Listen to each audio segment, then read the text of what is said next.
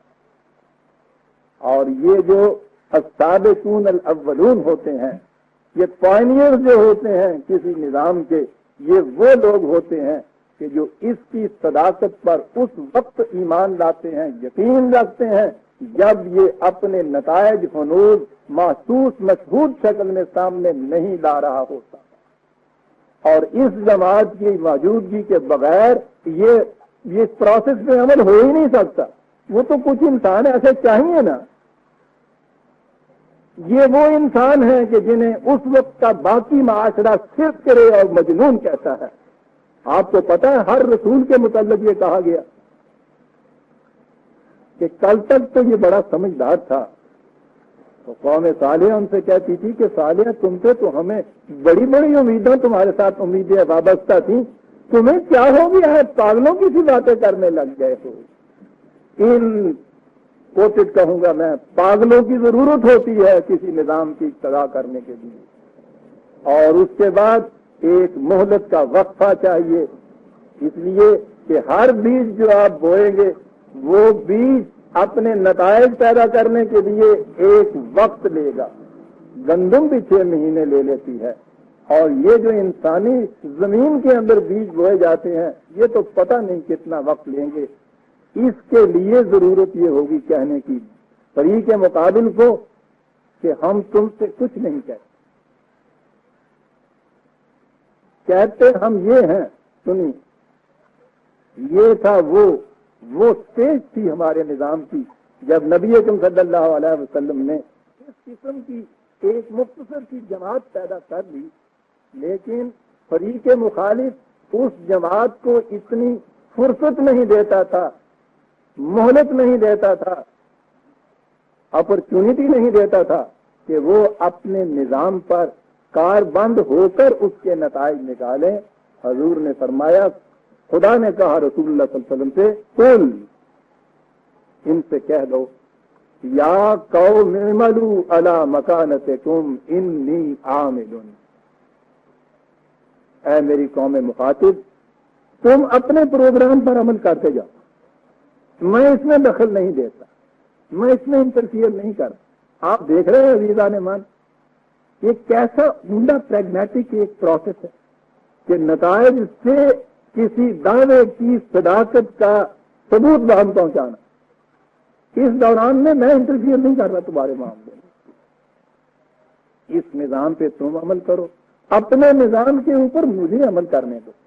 فَسَوْفَ تَعْلَمُونَ مَنْ تَكُونَ لَهُ عَاقِبَةُ الدَّارِ، سوف تعلمون، کوئی لمبا عرصہ نہیں اس میں لگے گا، بہت جلد تم دیکھ لو گے کہ انجام کار کس کے لیے ہوتا ہے، اور تم دیکھ لو گے کہ آج جو کہا جاتا ہے کہ ظلم اور فریب کاری سے جو کچھ کوئی کماتا ہے وہ کامیاب نہیں ہوتا، تو تم ہنس دیتے ہو کیونکہ تمہارے اس معاشرے میں تو کامیاب ہوتا ہی وہ ہے۔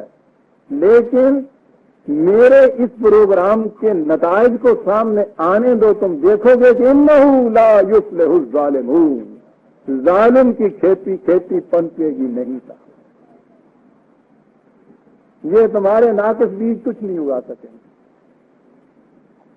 ایک یہ ہے غیب کے اوپر ایمان برادران، کسی نظام کے اندیکھے نتائج کے اوپر غور و فکر کے بعد اس کی صداقت پہ یقین کر کے اسے عمل کے اندر لے آنا، تو جب پھر اس کے نتائج باہر آتے ہیں تو پھر تو یہ کیفیت ہوتی ہے کہ جب خلون فی دین اللہ افواجا، گاؤں در گاؤں، کریے در کریہ کسان بھاگتا ہے پھر اس بیج کو لینے کی طرف، فوج در فوج آئیں گے اس نظام کے اندر، اس نظام کے محسوس نتائج سامنے آنے دیجیے۔ دنیا میں ہم تبلیغ کرتے پھر رہے ہیں، کتنی ہی تبلیغ کسی سے کیجیے، اگر وہ صاحب فکر ہے تو وہ سب کچھ سننے کے بعد یہ کہے گا کہ یہ سب ٹھیک ہے جو آپ کہتے ہیں، لیکن اگر آپ کے ہاں ایسا ہی نسخہ شفا ہے تو یہ کیا وجہ ہے کہ مراکش سے لے کر انڈونیشیا تک کے لیے آپ کی تمام جتنی بھی یہ جماعت مسلمین ہے صرف پاؤں تک امراض کے اندر یہ محفوظ ہے، کسی ایک پھنسی کا علاج تو تم سے ہو نہیں سکتا، اور ہمیں آ کے کہتے ہو کہ ہم پورا کا پورا نسخہ شفا اپنے سامنے رکھتے ہیں۔ نظام کے محسوس نتائج برادران عزیز وہ دلیل محکم ہے کہ جو بڑے بڑوں کو بھی جھکا دیتی ہے، یہ ہے یؤمنون بالغیب۔ اور میں سمجھتا ہوں کہ اس مقام پہ جو قرآن نے کہا ہے ہدی للمتقین الذین یؤمنون بالغیب، تو یہ شروع کر رہا ہے اپنے اس نظام کو، تو یہ کہہ رہا ہے کہ یہ رہنمائی دے گی کتاب ان کو کہ جو اس نظام کے اندیکھے نتائج کی صداقت پر یقین رکھ کر پھر آمادہ سفر ہوں گے زندگی میں، پھر اس کے اوپر عمل کی راہ ہوں گے اور آگے بڑھی۔ ایک غائب یہ ہے جو قانون کائنات کے غور و فکر کے بعد جس کے متعلق پہلے سے آپ کوئی چیز کہہ سکتے ہیں، مثلا جو فلکیات کا حساب جانتے ہیں وہ آج بیٹھ کر یہ بتا سکتے ہیں کہ 100 سال کے بعد سورج گرہن کو اتنے بجے سورج کو گرہن لگے گا، اتنا وہ زیادہ ہوگا، اتنے وقت تک کے لیے رہے گا، فلاں جگہ نظر آئے گا، فلاں جگہ نظر نہیں آئے گا، 100 برس پیشتر 1000 برس پیشتر بھی وہ یہ چیز کہہ سکتے ہیں، اور وہ ہر فن سے ہی ہوتا ہے صاحب۔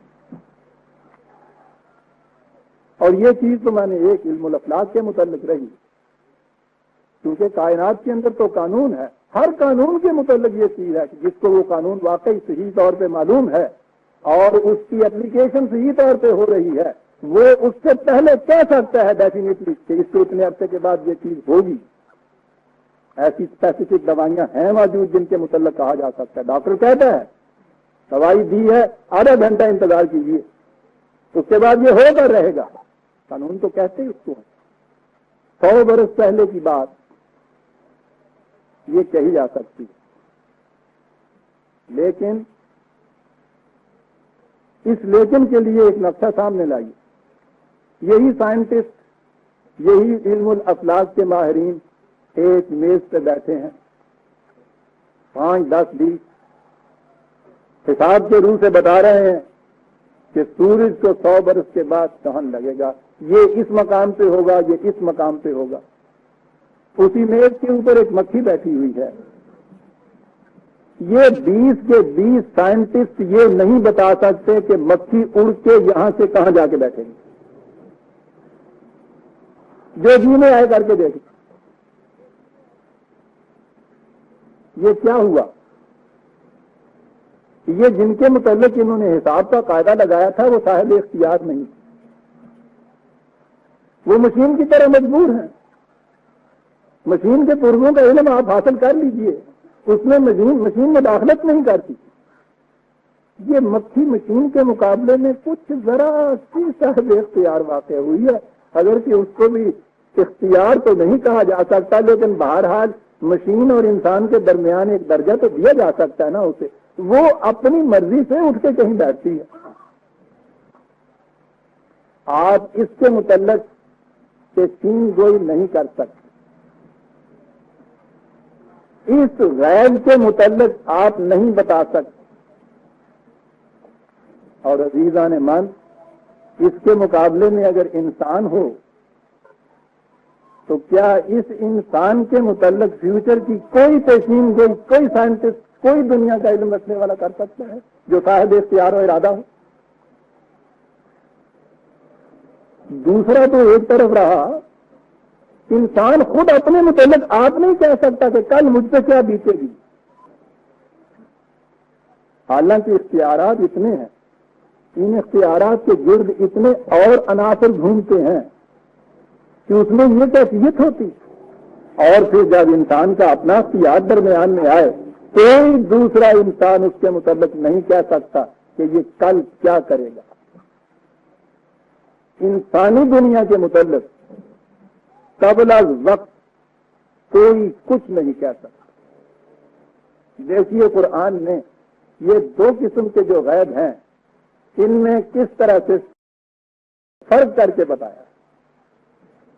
ایک غیب تو وہ ہے جو اس کائنات کے لاز آف نیچر یا قوانین فطرت سے متعلق ہے. اس کے متعلق قرآن نے کہیں نہیں کہا کہ یہ غیب صرف ہم ہی جانتے ہیں کوئی اور نہیں جان سکتا. وہ تو علامہ آدم الاسماء اللہ ہے. انسان کو ان کا پورا علم دے دیا گیا ہے. یوں ہی کوئی علم حاصل کر لے گا اس کے بعد اس کو پتہ چل جائے گا تو اس کا نتیجہ کیا نکلنا ہے. لیکن جہاں کوئی صاحب اختیار آئے گا سامنے اس کے متعلق کوئی نہیں کہہ سکتا کہ یہ کل کو کیا کرے گا. یہ دو غیب. یہ وہ دوسرا غیب وہ ہے جس کے متعلق قرآن نے کہا کوئی انسان نہیں جان سکتا. ان اللہ عنده علم الساعۃ. میں اس ساتھ کے متعلق ابھی کچھ نہیں کہنا چاہتا. وَيُنَزِّلُ الْغَيْثَ وَيَعْلَمُ مَا فِي الْأَرْحَامِ. بارش برساتا ہے. رحم مادر کے اندر جو جنین ہے اس کے متعلق بھی وہ علم رکھتا ہے. دیکھیے ان دونوں کے متعلق یہ نہیں کہا کہ کوئی اور اس کا علم نہیں رکھ سکتا, کوئی یہ جان نہیں سکتا. ان کا تعلق فطرت کے قوانین سے ہے. آگے سنیے. وَمَا تَدْرِي نَفْسٌ مَاذَا تَكْسِبُ غَدًا وَمَا تَدْرِي نَفْسٌ بِأَيِّ أَرْضٍ تَمُوتُ. کوئی شخص یہ نہیں کہہ سکتا کہ کل وہ کیا کرے. کوئی نہیں کہہ سکتا کہ وہ کس سرزمین میں اس کی موت واقع ہوئی.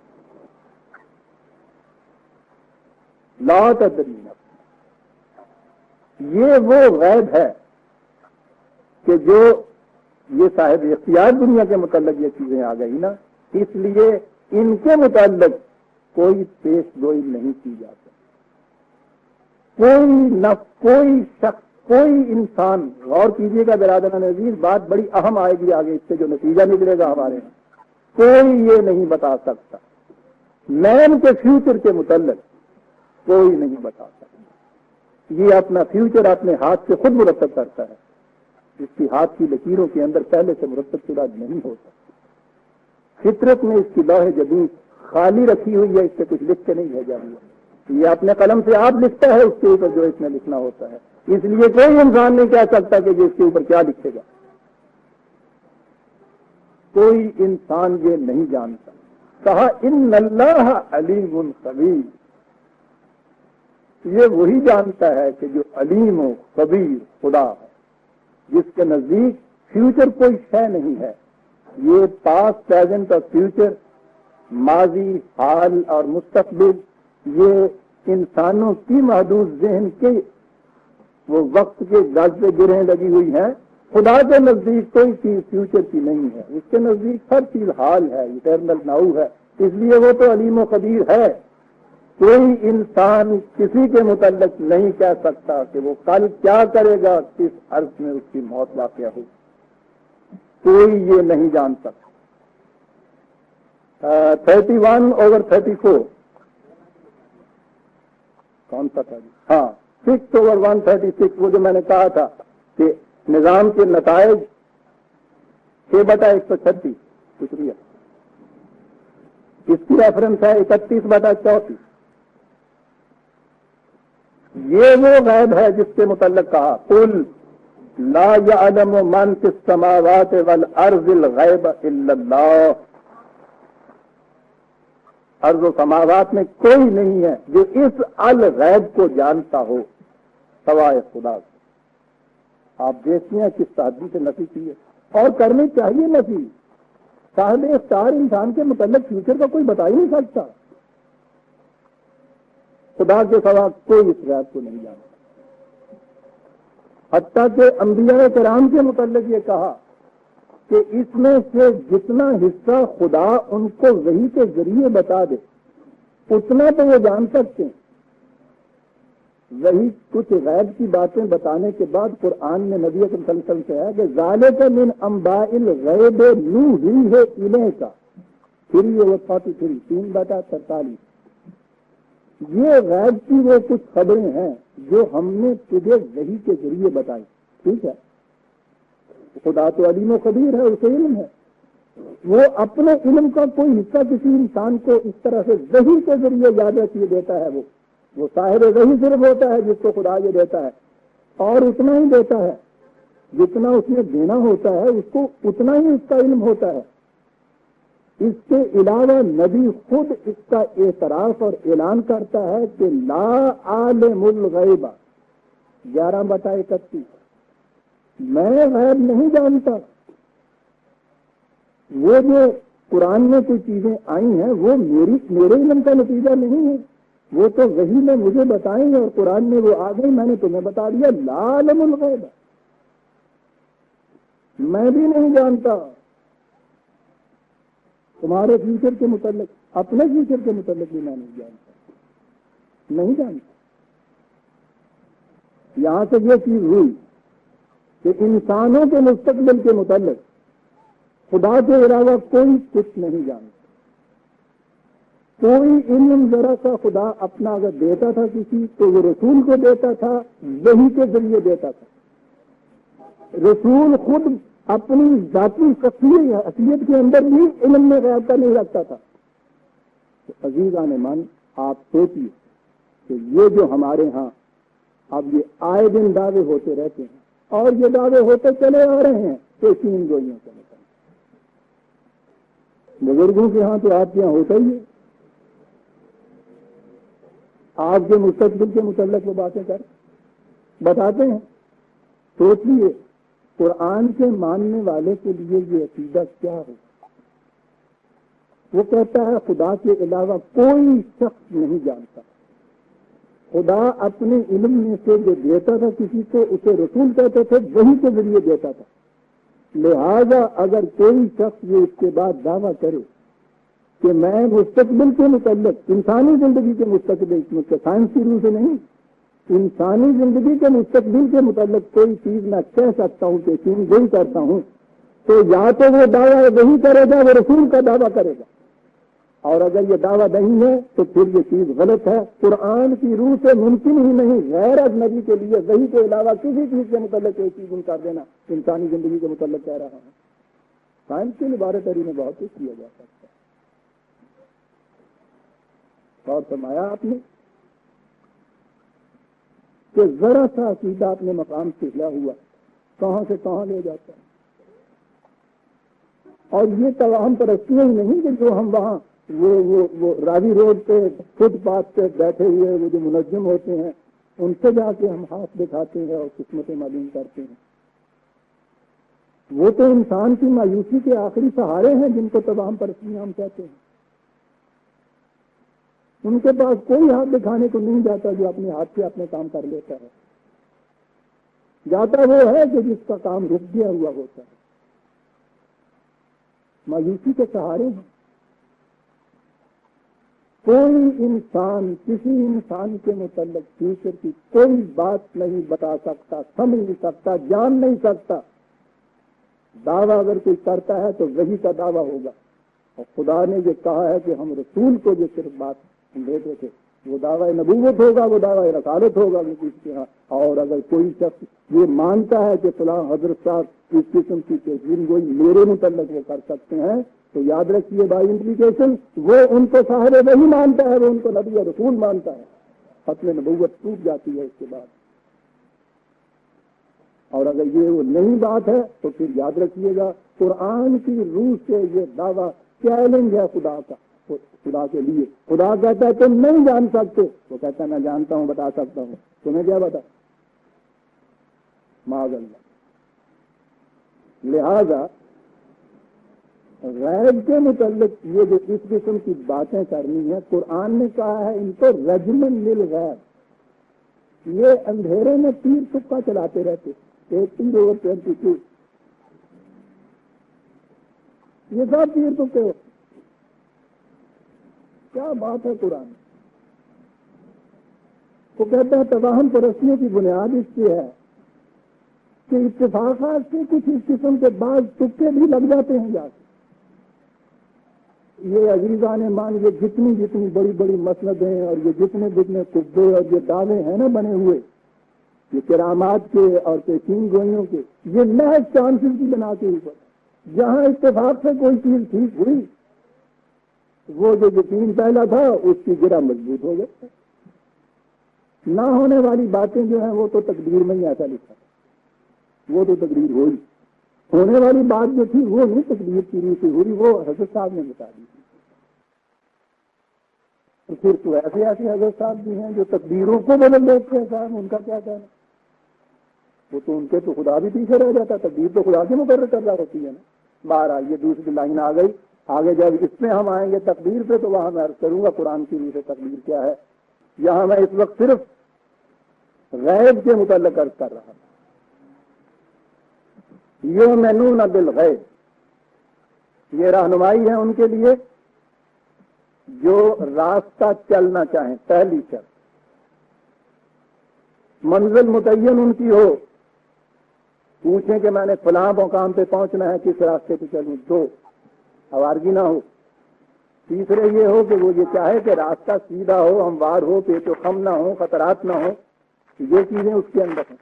یہ اس کے لیے ضروری ہے کہ وہ یقین رکھے ان چیزوں کی صداقتوں کے اوپر جو ابھی مشہود ہو کے اس کے سامنے نہیں آئیں لیکن علم و بصیرت اور فکر کی روح سے سمجھ جا سکتی ہیں کہ بات ٹھیک.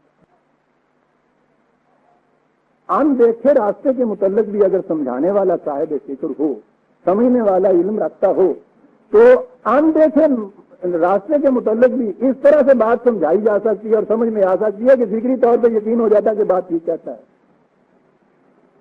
یؤمنون بالغیب. اور اس مقام پہ جیسا میں نے عرض کیا ہے کیونکہ یہ ابتدا ہوئی ہے اور آگے اس کے نظام ایک قائم کرانا ہے. قرآن کریم نے ان لوگوں سے کہا کہ یہ وہ پائنیئرز ہیں جو اس نظام خداوندی کے ان دیکھے خوشگوار نتائج پر یقین رکھ کر جبکہ ساری دنیا یہ کہتی ہے کہ صرف کی جماعت ہے مجنون ہے یہ اٹھتے ہیں دنیا ان پہ ہنستی ہے. قرآن میں ایک جگہ آیا ہے کل تم نے دیکھنا کہ تم پہ ساری دنیا ہنسے.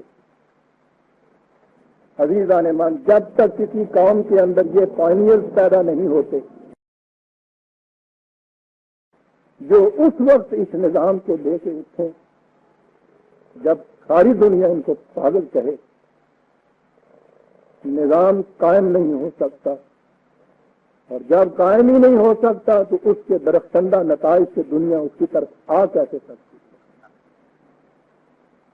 قرآن کی صداقتوں کے لیے دنیا کو ادھر لانے کا ایک ہی طریقہ ہے اور یہی طریقہ ہے کہ جو طریقہ اس سے پیش کر 1400 سال محمد رسول اللہ والذین معہ رضی اللہ تعالی عنہ وصلی اللہ علیہ وسلم نے اختیار کر کے بتایا. بڑی کو کنی کی منزل ہوتی ہے یہ اور یہی تو آپ کی وجہ ہے کہ السابقون الاولون کے مدارج جو قرآن نے بتائے ہیں. عزیزان من جب وہ میکسیکو گندم 120 من دینا شروع کر دے اس کے بعد تو پھر ہر کسان بولتا ہے. مدارج انہی کے ہیں کہ جنہوں نے یہ ابھی نتائج دیکھے نہیں تھے لیکن اس طرح سے اس پہ یقین آ گیا تھا کہ ساری دنیا ان سے کہتی تھی کہ پاگل ہو گئے ہو اور اس کے باوجود وہ اپنی دھن کے پکے اس میں لگے چلے جا رہے تھے. لیکن یہ خالص جذباتی چیز نہیں تھی. یاد رکھیے جنون تو ہم نے اس لیے کہہ دیا کہ ریلیٹو ٹرم ہے. باقی دنیا اپنے معیار کے مطابق ان کو یہ کہتی تھی کہ ان کو اپنے نفع نقصان کا بھی پتہ. یہ دنیا میں سب سے زیادہ عقل و ہوش کے مالک تھے. اولی الالباب کہتا ہے قرآن.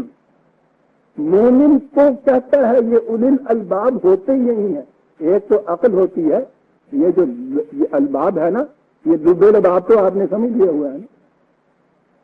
عقل دا تت کڈیا آیا ہوں. یہ ہیں وہ لوگ جن کو وہ سابقون الاولون کہتا ہے. یہ جذباتیت کی بات نہیں ہے.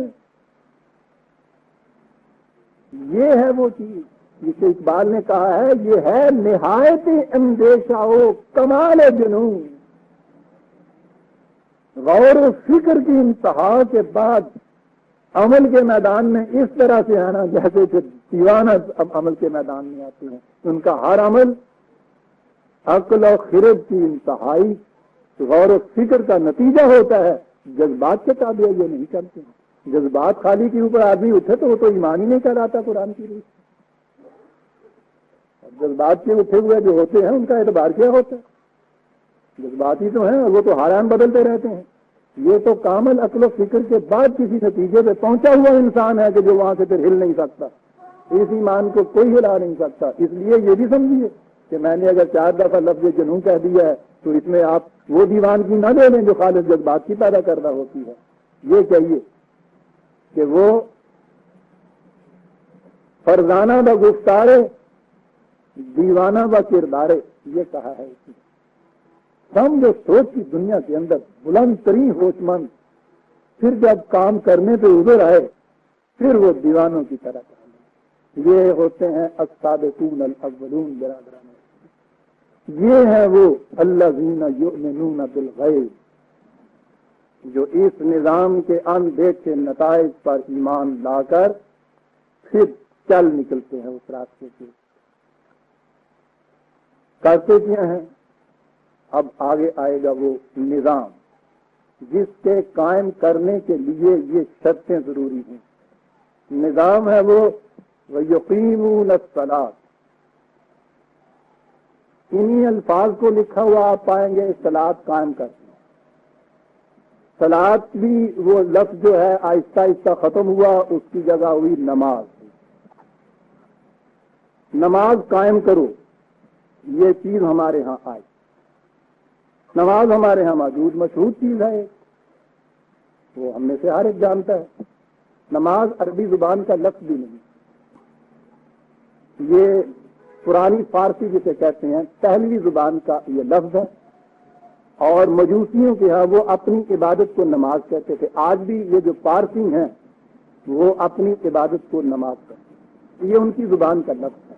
12 لفظ سے کوئی بات نہیں ہے، اگر یہ صحیح مفہوم کا آئینہ دار ہو تو لفظ کا کیا ہے؟ لفظ کو مطلب ہے گوہر سے نہ صدف سے، لیکن اگر اندر گوہر ہی نہ رہے تو پھر تو وہ صدف بیکار ہو جاتی ہے۔ صلاۃ، اقیم الصلاۃ ویقیمون الصلاۃ۔ قامہ کے متعلق میں کہہ چکا ہوں، اس کے پیش جب مستقیم کا لفظ آیا تھا، دہرانے کی ضرورت نہیں ہے۔ قائم کرنا کسی چیز کا یہ تو آپ سمجھتے ہیں، اسٹیبلش کرنا کسی کا، اس کا صحیح کرنا، تمکن اس کو حاصل ہو جائے، قرار گیر ہو جائے۔ وہ کوئی ایسی چیز ہے جس کو اسٹیبلش کرنا ہے، مستحکم کرنا ہے، متمکن کرنا ہے۔ الصلاۃ کو میں نے پہلے درس میں یہ کہا تھا کہ جب یہ چیزیں آئیں گی تو اس میں جلد بازی سے کام نہ لیجیے گا۔ نماز پہ میں آؤں گا، نماز کی اہمیت بھی بتاؤں گا، یہ بھی بتاؤں گا کہ یہ ایک فریضہ ہے، لیکن اس سے پیشتر ایک بات سن لیجیے۔ صلاۃ یہ صرف نماز ہی نہیں، صلاۃ اس سے بہت وسیع چیز ہے، اس کے ایک گوشے کے اندر یہ نماز بھی آ جائے۔ صلاۃ مومن کی پوری زندگی کا پورا پروگرام، یہ صرف مسجد کے اندر محدود نہیں ہے، یہ زندگی کے ہر شعبے میں، ہر سانس کے اندر، یعنی مومن کی زندگی کا پروگرام۔ ایک پروگرام تو وہ ہے کہ جسے ہم خود متعین کرتے ہیں، ایک پروگرام وہ ہے جو ہم خدا کے بتائے ہوئے اصولوں کے مطابق مرتب کرتے ہیں، اسے الصلاۃ کہتے ہیں۔ یہ بڑے غور سے سننے کی بات ہے، اس لیے کہ اب جو چیز ہمارے ذہنوں میں موجود ہے اور جو مروج ہے یہ اس سے تو ہٹی ہوئی چیز ہے نا جو میں کہہ رہا ہوں، اس لیے غور سے سننے کی چیز۔ تفصیل طلب اس لیے ہے کہ سارا قرآن اس سے بھرا پڑا ہے۔ 2 ہی تو ٹرمز ہیں قرآن کی بنیادی، اقامت صلاۃ اور ایتاء زکوٰۃ۔ ان کا مفہوم آج یہ ہے، صلاۃ صرف یہ 5 وقت کے لیے جو آپ مسجد میں جتنا کچھ کر دیتے ہیں، زکوٰۃ صرف وہ ہے کہ جو سال کے بعد آپ 2.5% نکال کے دے دیتے ہیں۔ یہ مذہب کی دنیا کی چیز ہے، دین کی دنیا میں یہ چیزیں ان کے اندر آ تو جاتی ہیں، لیکن یہ ساری یہی نہیں ہے، وہ اس سے زیادہ پھیلی ہوئی چیز ہے۔ پہلے سلاد کو لیجیے، پھر اس کے بعد جب زکوٰۃ آئے گی تو وہاں بھی ہم بتائیں گے کہ یہ کیا ہے۔ لفظ سلاد کے بنیادی معنی ہیں عربوں کی لغت کی روح سے کسی کے پیچھے پیچھے التزاماً چلنا، تمسک سے چلنا، ساتھ کس طرح سے چلنا۔ ان کے ہاں لفظ تھا مصلی، ہمارے ہاں تو مصلی بہرحال نماز پڑھنے والے کو تو خیر کہتے ہوں گے کبھی، لیکن یہ ہمارے یہاں جو لال چوم اور یہ منٹ گمری کی بار ہے وہ سے مصلی کا انپاتا نہیں کہنے۔ عربوں کے ہاں مصلی کہتے تھے ریس میں اس گھوڑے کو جو پہلے گھوڑے کے پیچھے اس طرح سے دباتا ہوا اس کو چلا جائے کہ اس کی کنوتیاں اس کے سریانوں کے ساتھ ساتھ چل رہی رہے تو وہ پیچھے، اس سے آگے تو نہ بڑھے، لیکن دونوں میں بوجھ اور فاصلہ بھی نہ ہو، کتنا فرق تو رکھے کہ آگے نہیں بڑھ سکتا، لیکن یہ بھی نہیں ہو سکتا کہ اس میں اور اس کے اندر کسی تیسری چیز کوئی حائل ہو جائے۔ آپ کو پتا ہے کہ آپ نے دعا مانگی تھی اہدنا الصراط المستقیم، اور قرآن نے کہا تھا کہ کہو ان سے ان ربی الی صراط مستقیم، تم صراط مستقیم پہ چلنا چاہتے ہو، رب بھی صراط مستقیم کے اوپر جا رہا ہے۔ کہا ہم کیا کریں؟ کہے تم مصلی بن جاؤ، بہت صاحب ہو گئی، آگے آگے وہ جا رہا، پیچھے پیچھے اتباع کرتے چلے جاؤ، آگے نہیں بڑھ سکتے۔ عزیزان مان، عربوں کی لغت اور قرآن کا انتخاب آپ دیکھتے ہیں ایک مصلی کے اندر کتنی قیامتیں سمٹ کے آ گئی ہوئی ہیں، سب آگے تو بڑھ نہیں سکتے، لیکن دونوں میں بوجھ بھی نہیں ہو سکتا، فاصلہ بھی نہیں ہو سکتا۔ مصلی وہ ہے برادران عزیز، اب خدا تو اس طرح سے محسوس شکل میں معاذ اللہ کسی گھوڑے کے رنگ میں تو نہیں آ سکتا، بات تو ان کے یہاں مشہور سمجھائی جاتی تھی۔ ہوا یہ کیا؟ مصلی وہ ہے جو زندگی کے ہر شعبے میں قوانین خداوندی کے ساتھ ساتھ یوں چلتا ہوا چلا جائے کہ ان میں اور ان میں کوئی بوجھ پیدا نہ ہو، فاصلہ نہ ہو، مغایرت نہ ہو کسی قسم کی۔ چاہیے کہ یہ چیز زندگی کے ہر سانس کے ساتھ کرنے کی ہے، یہ خاص وقتوں کے اوپر کرنے کی ہے، باقی وقتوں کے اوپر یہ نہیں ہے۔ اگر 5 منٹ کے لیے وہ گھوڑا ساتھ ہو اور پھر اس کے بعد 3 گھنٹے کی کھرلی سے بدا ہوا ہوگا، وہ تو مصلی نہیں کہلائے گا، اسے عرب مصلی نہیں کہے گا۔ صاحب اسلام تو ایک طرف رہا ہے۔ اور صلاۃ جب اس چیز کو کہا کہ قوانین خداوندی کا اس طرح سے اتباع، تو اس کے لیے کہا یہ یقیناً الصلاۃ، یہ نظام زندگی اسے اسٹیبلش کیا جائے گا، یاد رکھو، اسے قائم کیا جائے گا اس نظام کو۔ اب یہ انفرادی چیز نہ رہی، کیونکہ یہاں تو سیدھا جمع کر، فرد تو نظام قائم نہیں کر سکتا۔ ہوا کیا؟ اس کے معنی ہوئے وہ معاشرہ جو قوانین خداوندی اور اس کی دی ہوئی مستقل اقدار کے مطابق اسٹیبلش اور قائم ہو، اس کے لیے آپ کو ضرورت تھی اس نظام کے ان نتائج پہ یقین رکھنا جو ابھی سامنے نہیں آئے ہوئے لیکن آئیں گے۔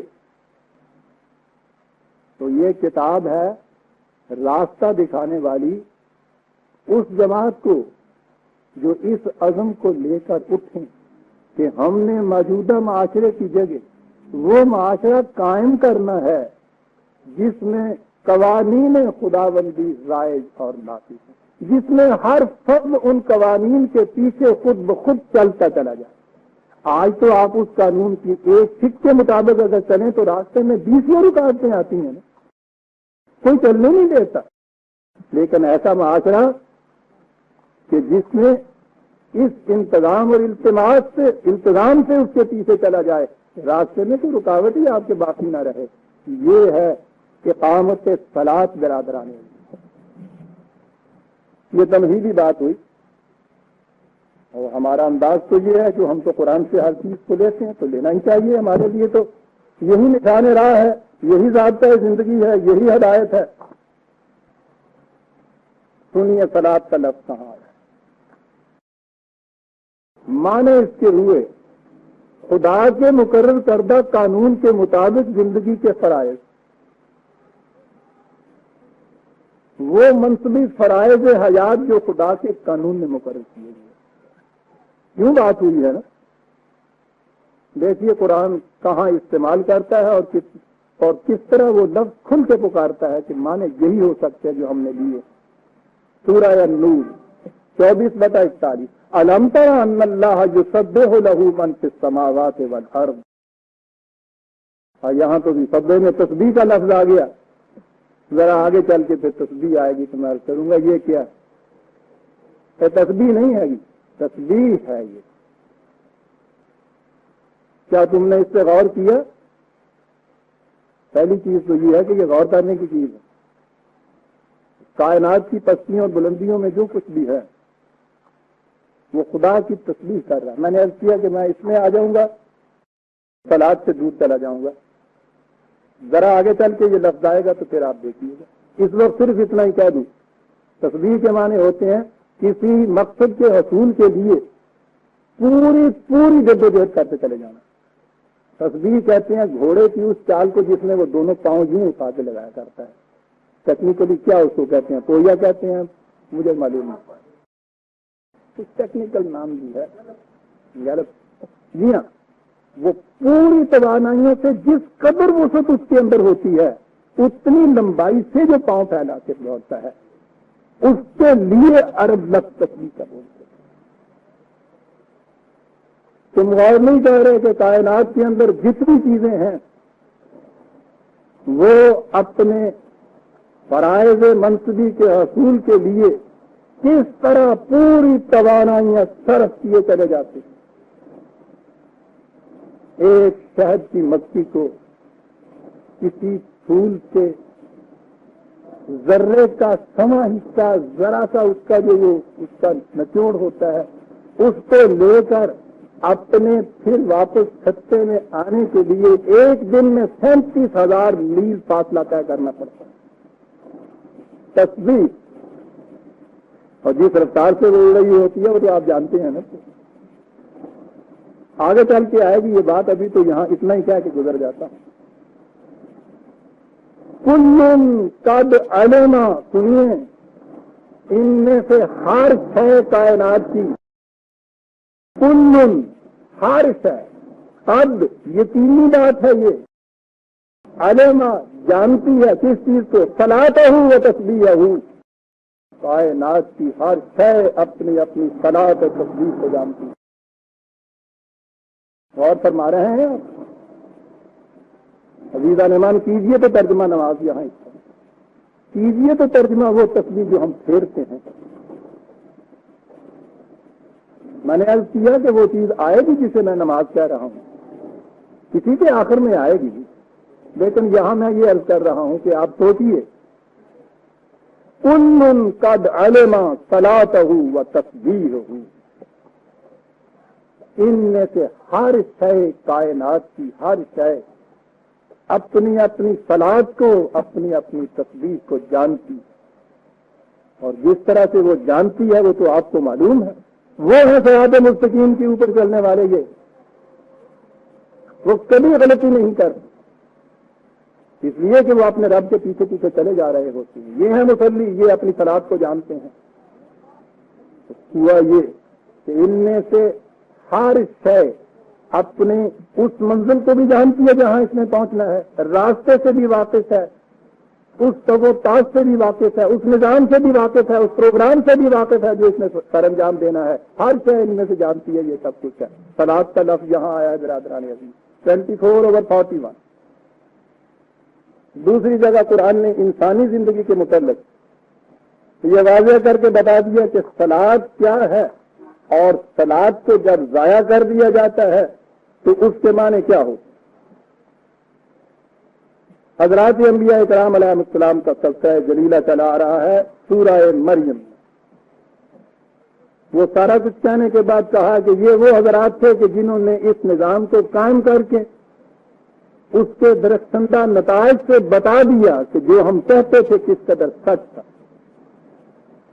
پھر وہ چلے گئے تو اس کے بعد فخلف من بعدہم خلف، ان کے بعد انہی کے نام لینے والے پھر ایسے ناخلق پیدا ہوئے. کیا کیا انہوں نے؟ اضاعوا الصلاۃ، انہوں نے صلاۃ کو ضائع کر. کیا بات ہوئی؟ میں نے عرض کیا تھا کہ قرآن اپنے معنی آپ واضح کرتا ہے اور کوئی ایسا اس کا لفظ یا ترکیب نہیں ہے جس کے اس نے معنی وہیں یا کسی دوسرے مقام پہ خود واضح نہ کیا ہوں. انہوں نے صلاۃ کو ضائع کیا. قرآن نے ایسے ہی نہیں چھوڑ دیا کہ ہم خود فیصلہ کر لیں کہ انہوں نے نماز پڑھنا چھوڑ دیا. صلاۃ کو ضائع کیا یعنی کیا کیا انہوں نے؟ واتبعوا الشہوات، بجائے اس کے جو قانون خداوندی کا اتباع کرتے اپنی اپنی مفاد پرستیوں کے پیچھے لگ گئے. بھائی کا ڈسٹنکشن جو میں نے کہا تھا کہ دو متضاد چیزوں کو سامنے لانے سے واضح ہوتا ہے معنی، تو اقامت صلاۃ کے برعکس بات ہوئی اتباع شہوات. جو ہی اپنی اپنی مفاد پرستیوں کے پیچھے لگے صلاۃ ضائع ہو گئی. جو ہی ہم نے اپنی اپنی مفاد پرستیوں کو چھوڑ کے قوانین خداوندی کا دیا ہوا جو نظام ہے اس کے پیچھے چلے صلاۃ قائم ہو گئی. دو متضاد چیزیں ہیں، اتباع شہوات اور اقامت صلاۃ، اور یہی تو بنیاد ہے ساری. غلط بنیادوں پہ اٹھا ہوا معاشرہ ہوتا کیا ہے؟ ہر فرد اپنے اپنے مفاد کے پیچھے، ہر گروہ اپنے اپنے مفاد، ہر پارٹی اپنے مفاد، اور ذرا بڑی بلند انٹرنیشنل سے رہتے ہر نیشن اپنے اپنے مفاد کے پیچھے. اور نظام خداوندی وہ یہ کہ وہ ينفق في الارض ما ينفع الناس، صرف اسی چیز کو بقا ہے جو پوری انسانیت کے لیے نفع بخش ہوگی. بس یہ نظام قائم کیجیے، صلاۃ قائم ہوگی. برابر پوری انسانیت کے لیے نفع بخشیوں کا نظام. اب اس میں اتباع شہوات نہ رہا. قائم کیسے ہوتا ہے؟ 19/59 19/69 کس کا تھا؟ قائم کیسے ہوتا ہے؟ نماز تو آپ جانتے ہیں دنیا کی ہر حکومت کے ماتحت پڑھی جاتی. انگریزوں کے زمانے میں ہم نے پڑھی. اس زمانے کی تعریف ہی ہم بچپن میں یہ کچھ پڑھا کرتے تھے کرتے ہوئے کہ بجتا ہے فقط چرچ میں اتوار کو گھنٹہ، شنکھ اور اذان گونجتے ہیں روز برابر. حکومت نے آزادیاں تم کو دی ہیں، نماز پڑھو. تو وہ تو ہوتا تھا. یہ ہر نظام کتابیں پڑھی جا سکتی، اور اب تو اس کے لیے یہ بھی ضروری نہیں کہ کوئی چار مسلمان اکٹھے ہو، اکیلا ہو وہ بھی پڑھ لیتا ہے. یہ آسان ترین چیز ہے آپ کے یہاں، کبھی کسی نے نہیں روکا اس. لیکن آپ دیکھیے کہ قرآن صلاۃ کس کو کہتا ہے؟ حضرت موسیٰ علیہ السلام طور کی چوٹیوں پہ تشریف لے گئے اور پہلی دفعہ وہاں ان سے یہ کہا گیا کہ موسیٰ دیکھو انا اخترتک، میں نے تجھے ایک بڑے عظیم پروگرام کے لیے چن لیا ہے، منتخب کیا ہے تمام انسان نو انسان میں سے تجھے، اور ایک پروگرام ہے اس کے لیے تجھے چن لیا ہے. سوچیے خدا چن رہا ہے ایک شخص، جسے چن رہا ہے وہ اب تک صاحب ضرب کلیم کے تعارف سے متعارف ہے. ایک اولو العزم نبی کو چن رہا ہے، کہہ رہا ہے کہ میں نے چنا ہے تجھے ایک کام کے لیے. کام یہ ہے کہ پہلے تو یہ سمجھو کہ اننی انا اللہ، ہم ہیں صاحب اقتدار. قرآن کا بلاغت ہے، دیکھا آپ نے، انی نہیں کہا جہاں. ہم عدالت کے اوپر بیٹھا ہوا جج ہمیشہ ہم کہتا ہے اپنے آپ. اس مقام کے اوپر ہم کہا ہے، جہاں یہ کہا تھا کہ ان بےکس بندوں سے کہہ دیجئے کہ گھبرائیں نہیں، کہا تھا انی کریے، میں ان کے قریب. کیا فرق کرتا چلا جاتا ہے. ان انا اللہ لا الہ الا انا، ہمارے سوا کوئی اور نہیں کہ جس کی اطاعت اور معصومیت اختیار کی جائے. سن رہے ہیں کیا پیغامات مل رہے ہیں؟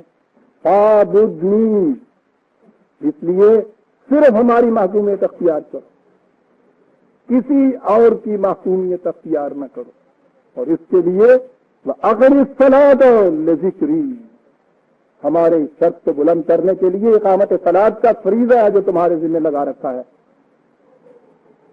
یہ پروگرام ہے جس کو تم نے اسٹیبلش کرنا ہے۔ سنیے عزیزان مان، آگے کیا کہا ہے یہ آخر الصلاۃ کے بعد کہا ان الساعة آتیۃ اکاد اخفیہا، وہ انقلاب عظیم اب آنے والا ہے کہ جس کو ہم چاہتے ہیں کہ جو اس وقت تک زیر زمین اندر اندر چل رہا تھا، ہم چاہتے ہیں کہ اب وہ ابھر کر سامنے آ جائے۔ جاؤ اقامت صلاۃ کرو اور وہ انقلاب ابھر کے سامنے آ جائے گا۔ اذهب الى فرعون انه طغى، جاؤ فرعون کی طرف، اس نے بڑی سرکشی اختیار کر رکھی ہے۔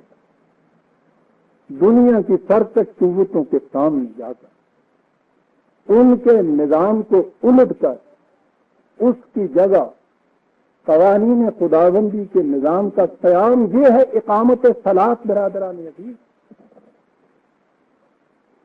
غور فرما رہے ہیں؟ اس مقام پہ قرآن صلاۃ کا لفظ آ رہا ہے 20/1360۔ جی نہیں چاہتا کہ لفظ سامنے آ گیا ہے تو یوں ہی گزر جاؤں، کیا بات ہے قرآن کا۔ تو یہاں تو کیفیت یہ ہے کہ ظفر تازہ قدم ہر کو جا کے بھی نگرم، کرشمہ دامن دل می کسد کے جائی جا۔ محبوب کے حسن کی تو کیفیت یہ ہے کہ سر سے پاؤں تک جہاں بھی جا کے نگاہ ٹکتی ہے وہ وہیں پکڑ کے بیٹھ جاتی ہے کہ آگے نہ جانا، یہی مقام ہے۔ حقیقت میں قرآن تو یہ کہتا ہے ان الساعة آتیۃ اکاد اخفیہا، وہ انقلاب جو غیر محسوس طور پر، اس ایک آیت پہ ہی آؤں تو برادران عظیم کتنے درس آ جائیں۔ کیا بات کیا گیا ہے قرآن کہ انقلابات یوں ہی شبہ شب نہیں آیا کرتے، پہلے وہ اندر ہی اندر چلتے ہیں، وہ محسوس نہیں ہوتے، پھر ایک وقت آ جاتا ہے جس میں وہ مشہود شکل میں دنیا کے سامنے آتے ہیں۔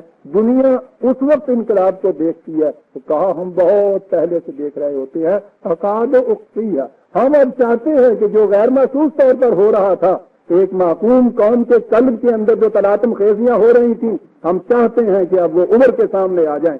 جاؤ صلاۃ قائم کرو۔ لِتُجْزَى كُلُّ نَفْسٍ بِمَا تَسْعَىٰ، انقلاب کیا تھا برادران عزیز؟ کہا انقلاب یہ برپا کرو کہ ہر فرد کو اس کی محنت کا صلہ مل جایا کرے۔ فرعونیت کیا ہے؟ دانا اینی کارب حاصل برت، سال بھر کے لیے محنت کرتا ہوا یہ مر جاتا ہے، بٹائی کو یاد لے جاتا ہے۔ لِتُجْزَى كُلُّ نَفْسٍ بِمَا تَسْعَىٰ، ہر فرد کو اس کی کوشش کا صلہ۔ دیکھتے عزیزان من قرآن۔ بہرحال میں تو بات یہ کہہ رہا تھا کہ اقامت صلاۃ کہاں کہی گئی ہے؟ ایک اولوالعزم پیغمبر کو چنا جاتا ہے اس مقصد کے لیے، کہا جاتا ہے کہ جاؤ فرعون کی طرف، بڑا سرکش ہو گیا، وہاں جا کے اقامت صلاۃ کرو تاکہ وہ انقلاب جو غیر محسوس طور پر نیچے ہی نیچے چل رہا تھا ابھر کر سامنے آ جائے، اور اس کا نتیجہ یہ نکلے کہ ہر فرد کو اس کی محنت کا پورا پورا صلہ مل جائے۔ اقامت صلاۃ۔ اور آگے چلیے، آگے تو گھڑی جا رہی ہے، ہم کیا آگے چلیں گے، بہت تیز جا رہی ہے۔ آج گرمی بھی ہے، کچھ آپ حالات سے لگ رہی، لیکن جو بات پھر جاتی ہے وہ تو پورا پریشانی ہے۔ صلاۃ کا دائرہ میں یہ کہہ رہا تھا کہ وہ مسجد کی چار دیواری تک محدود نہیں۔ حضرت موسیٰ علیہ السلام ہی کے کنٹمپریری ہم اثر ایک اور پیغمبر حضرت شعیب علیہ السلام، قوم مدین کی طرف، قوم مدین کے متعلق قرآن نے کہا یہ ہے کہ ان کا معاشی نظام بڑا ناہموار ہو گیا۔ یہ بنیادی خرابی بتائی ہے اس قوم کی جس کی طرف یہ پیغمبر گئے، شعیب گئے۔ ایسا نظر آتا ہے جس انداز سے قرآن نے بات کہی ہے کہ اس قوم نے اتنی بڑی مخالفت کی تو انہوں نے یہ کہا کہ انہوں نے پوچھا ہوگا کہ تم کیا چاہتے ہو؟ انہوں نے کہا کہ بھائی میں تو صرف صلاۃ کی اجازت چاہتا ہوں، فریڈم چاہتا ہوں، اجازت نہیں۔ اجازت کیا لینی ہے؟ آزادی چاہتا ہوں صلاۃ کی۔ وہ ہمارے جیسے ہوں گے، انہوں نے کیا کہ 4 رکعتیں پڑھ لے، کہے گا تو کی عرض ہو گیا، ساڈا بگڑ کی جائے گا، 100 پڑھ لیا تھا، ساری رات لگا لیا تھا۔ انہوں نے کہا کہ ہاں صاحب کوئی عرض نہیں۔ انہوں نے صلاۃ شروع کی تو وہ قوم آ کے پوچھتی ہے کہ شعیب تو نے تو ہم سے صلاۃ کی آزادی مانگی تھی۔ ان کا ٹھیک ہے، تو کہا کہ اصلاۃ کا تامروں کا، کیا تیری صلاۃ جو ہے یہ تمہیں اس بات کا حکم دے رہی ہے ان تترک ما یعبد آباؤنا، کہ جو کچھ ہمارے اسلاف کرتے چلے آ رہے تھے ایک ایک چیز کو تم غلط کرو، وہ بھی یہ چھوڑو، یہ بھی چھوڑو، یہ بھی چھوڑو، یہ بھی چھوڑو، یہ سارے طریقے پرانے جو ہمارے ہاں چلے آ رہے ہیں، یہ صلاۃ تمہاری یہ تمہیں حکم دیتی ہے، اور اس کے بعد ہے اور تمہیں یہ کہتی ہے ان نسأل فی اموالنا ما نشاء، صلاۃ تمہیں یہ بھی کہتی ہے کہ ہم اپنی مال و دولت کو بھی اپنی مرضی کے مطابق خرچ نہ کریں۔ لا بھائی، تو بھائی اگر یہ صلاحت ہے کہ نہ بابا اس کی اجازت نہیں ہے، انہوں نے کیا سی پنڈوں بار کر دیں گے تھے، قرآن میں یہ ہے۔ شاید باز آ جائے اس صلاحت سے، ورنہ گاؤں سے باہر نکال دیں گے۔ کھائی تھی ایسی صلاحت کا ہے، یہ گاؤں والے اس صلاحت کو برداشت کر سکتے؟ یہ تو ہجوم مومنہ ہے کہ جس کو سب برداشت کر لیتے ہیں، بگڑتا کیا ہے اسی؟ بلکہ وہ تو خوش ہوتے ہیں کہ مست رکھو ذکر و فکر صبح گاہی نہیں، پختہ تر کر دو مزاج خان کا ہی نہیں، سائی سائی رات پڑھن دے انہوں نے کسی اور کام جو گئے ہیں۔ شعیب تمہاری صلاحت یہ تمہیں کیا عزیزان من، بڑا ہی غور طلب ہے، یہ سب بڑا ہی غور طلب ہے۔ صلاحت یہاں سے پتہ چلتا ہے کہ کیا تھی صلاحت، کہ تمہاری صلاحت تمہیں یہ حکم دے رہی ہے کام، یہ حکم دے رہی ہے کہ ہم اپنے مال و دولت کو بھی اپنی مرضی کے مطابق خرچ نہ کریں، یہ صلاحت ہے۔ نہیں بھائی، اس کی اجازت نہیں دی جا سکتی۔ 11/87 11/87۔ اور عزیزان من، نماز جو ہے، جو میں نے ابھی عرض کیا تھا، یہ تو دنیا کی ہر حکومت میں، ہر معاشرے میں، ہر مقام پر پڑھی جا سکتی ہے۔ صلاۃ اس کے لیے خاص شرط ہے۔ سنیے شرط کیا؟ پھر دوہرا دوں کہ نماز تو ہم ہر محکومی کے زمانے میں پڑھ سکتے ہیں، ہر حکومت کے اندر پڑھ سکتے ہیں، ہر باطل نماز معاشرے میں پڑھ سکتے ہیں۔ قرآن کہتا ہے کہ یہ جماعت جو اٹھی ہے، یؤمنون بالغیب والی، اس نظام کو قائم کرنے والی، یہ جماعت جب بسر اقتدار آئے گی، الذین ان مکناہم فی الارض، یہ وہ لوگ ہیں کہ جب انہیں اس زمین میں حکومت حاصل ہوگی، تمکن حاصل ہوگا، تو کیا کریں گے جی؟ اب اس کے بعد ذہن میں یہ آتا ہے کہ وہ بتایا ہوگا یہ اتنا بڑا پروجیکٹ ہوگا، یہ پلانز ہوں گے، اور یہ فوج ہوگی، اور جو بھی ہمارے ذہنوں میں ہے، کہا ہے کہ جب ان کی اپنی حکومت قائم ہوگی تو پھر کیا کریں گے؟ اقاموا الصلاۃ، صلاۃ کریں گے۔